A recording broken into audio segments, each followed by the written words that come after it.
Well, I've got a really vast experience in jet engines. I Googled it for about 10 minutes. I feel the need for speed. Ow!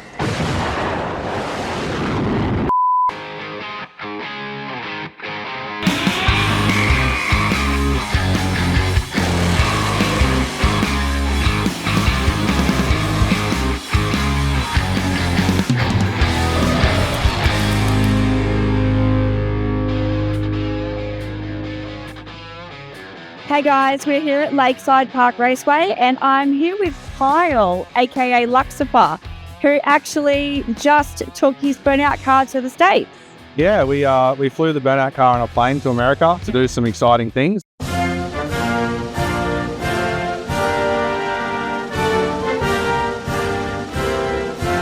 We're back now for a little bit of time. I don't go back to America for another 2 days. You did well over there though.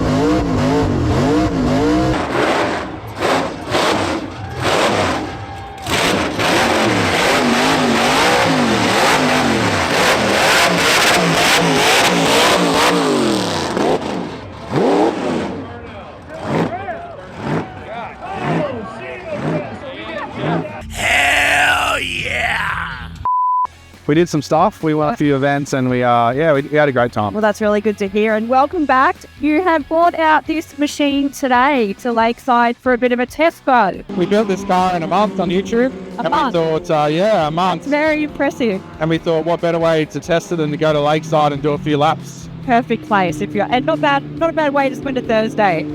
Hey, Thursday's just as good as any other day when you're driving jet cars. So, That's right. So, do you want to tell us a little bit about this VN Commodore? Yeah, well, actually 2 days ago I realised I saw the tag. It's a 1990 model VN Commodore. Yep. Bellina, I think it might be. I never thought you would No.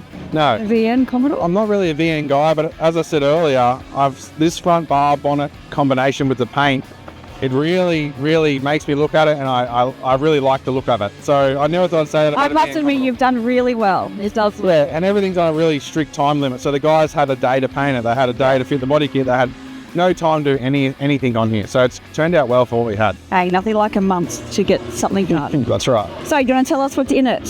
So this runs a 201 Viper jet engine Mark II. Which is out of a bunch of planes over the years, predominantly in the 60s. So it's got a bit of age on it. But I believe you found it at Marketplace. We bought this car on Marketplace. Yeah. It sort of blew the internet up when I went online. And it's just something I saw and I knew I had to own it. So I got onto the dude straight away and said, well, I'm coming now. And I got the car, so let's do it. And he sort of gave me first dibs, and when I arrived, I saw the car, saw the jet engine, I threw him the money, and I said, well, I'll take it. And he goes, you don't want to know anything? I said, no, I'll figure it out. So here we are, Fair enough. So Kyle, do you want to tell us what's actually in the car and where it came from? Well, I've got a really vast experience in jet engines. I Googled it for about 10 minutes, so I feel like I'm a bit of an expert when it comes to jet engines now. So this engine, it was in two things. So one of it, the Australian Army had a contract in the 60s to build these UAVs. They're called Chindavics, which is an Aboriginal term for the hunted one. Yeah. So basically, that was an unmanned aircraft. That was like a target plane or a spy plane or something.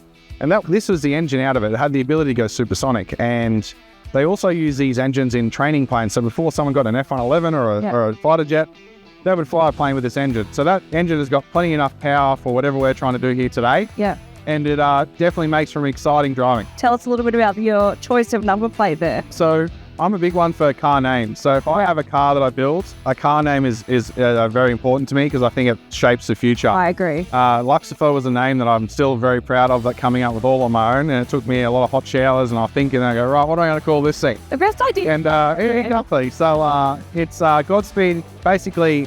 Not only does it sound cool, it's also it means that good luck in your new venture. And I'm figured that if I'm driving a jet engine car around a racetrack, I might need some luck. So that's where that. Well, hopefully not today. Hopefully it all Hopefully not. as well. So what else have you done to it?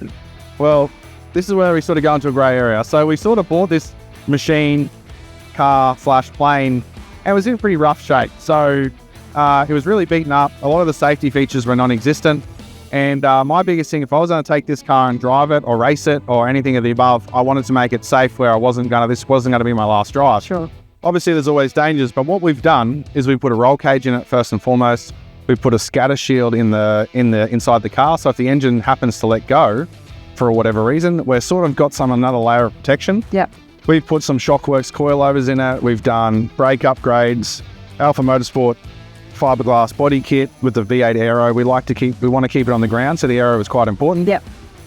We've put twin funny car parachutes on the car, because if anything gets out of control, I can pull those chutes and, we're going to stop pretty quickly.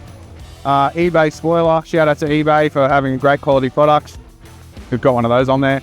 And we've got some Versus racing wheels, the semi-forged wheels from Versus. So it sounds like you've thought about everything, safety first. How are you feeling about driving it? I'm really excited. I'm used to driving stupid horsepower cars, but in a different nature. Today we're trying to not spin the wheels and not go sideways. So it's a different feeling for me, and I'm going to do some learning on the fly. I'm jumping in the deep end, yeah. Well, we cannot wait to see it out on the track, and good luck. Thank you very much. Thank you.